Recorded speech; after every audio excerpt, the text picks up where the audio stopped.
बेहेरामाल cluster 3 दिवसीय शिक्षण सामग्री प्रस्तुति कर्मशाला डोंगरीपाली ब्लॉक बेहेरामाल क्लस्टर अंतर्गत बड़ भालुपाली उच्च प्राथमिक विद्यालय क्लस्टर स्तरीय 3 दिवसीय शिक्षण सामग्री प्रस्तुति कर्मशाला आंचलिक साधन केन्द्र संयोजक सुरेन्द्र रथंक तत्वावधान अनुष्ठित हो जाइछे।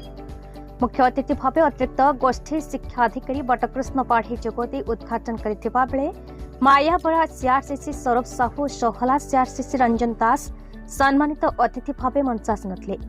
शिक्षण सामग्री प्रस्तुति रे शिक्षक विभूति पूजारी सोमनाथ महापात्र, चौवर्ग प्रधान हिमांशु नायक, विप्रवीर पात्र, प्रकाश चंद्र साहू, शिक्षयित्री मीना प्रधान, बबिता साहू, मधुमिता विश्वाल, संतोषिनी सेठी, रेणुका बेढ़िया, वंदिता पंडा सहयोग करथिले।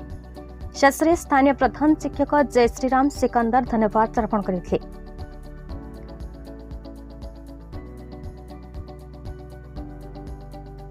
सुवर्णपुर जिलार श्यामसुंदर पंडा टिकलाल त्रिपाठी रिपोर्ट, भारत न्यूज।